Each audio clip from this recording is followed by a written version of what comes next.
بسم اللہ الرحمن الرحیم نحمدہ و نصلی علی رسولہ الکریم اما بعد۔ میرے محترم بھائیوں، دوستوں، بزرگوں اور میری اسلامی بہنوں، آپ کی خدمت اقدس میں شیخ ہو کر حاضر ہے۔ عرض ہے اور یاد رہے کہ ناجائز عشق سے دنیا اور آخرت تباہ ہو جاتی ہے، اور طاعت کا نور یعنی فرما برداری کا نور سلب ہو جاتا ہے، ختم ہو جاتا ہے۔ لہذا بد نگاہی سے ہمیں بہت ہی حفاظت کرنا ہے۔ بسا اوقات بد نگاہی سے دنیا اور آخرت تو تباہ ہوتی ہے، لیکن ساتھ ساتھ کئی ایک روحانی امراض میں انسان مبتلا ہو جاتا ہے۔ نتیجتاً جسمانی امراض بھی اس سے پیدا ہو جاتے ہیں۔ لہذا ہمیں چاہیے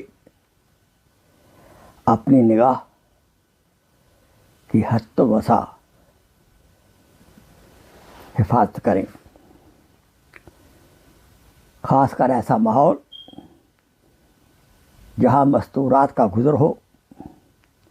اہتمام کے ساتھ اپنی نگاہوں کی ہم حفاظت کریں، خواہ نفس کا کتنا ہی اندر سے تقاضا ہو اور خواہ شیطان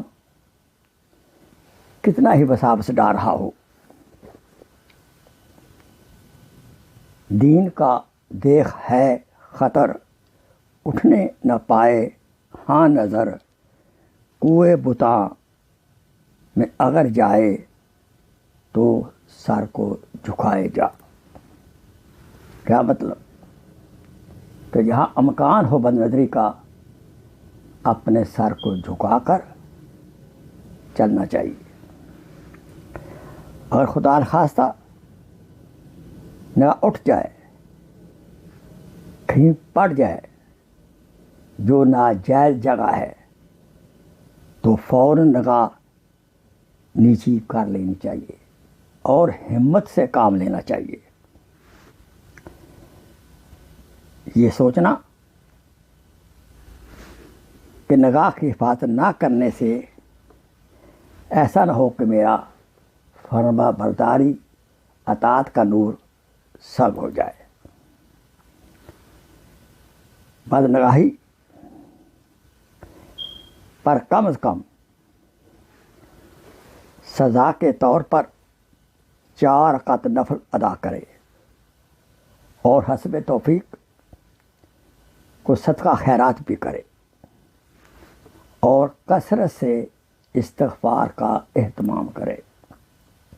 خاص کر وہ ماحول جہاں بد نظری کا خطرہ ہو، وہاں استغفار کے ذکر میں مشغول رہے۔ چونکہ بد نظری سے قلب کا ستیہ ناش ہو جاتا ہے، دل سیاہ ہو جاتا ہے، ظلمت قدا بن جاتا ہے، اور یہ ظلمت بہت دیر سے جاتی ہے۔ اور یاد رہے، یہ سوچنا چاہیے کہ بد نگاہی سے میلان یعنی رغبت، اور میلان سے محبت، اور محبت سے عشق پیدا ہو جاتا ہے، اور ناجائز عشق سے دنیا اور آخرت تباہ ہو جاتی ہے۔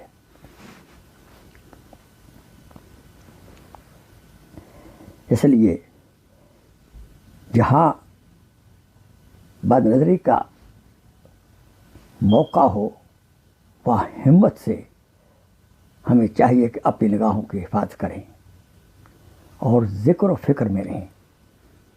اللہ تعالی ہم سب کے گناہوں کو معاف فرمائے اور اپنی نظر کی حفاظت کرنے کی توفیق عطا فرمائے۔ اور اس کا قرآن مجید میں باقاعدہ حکم ہے۔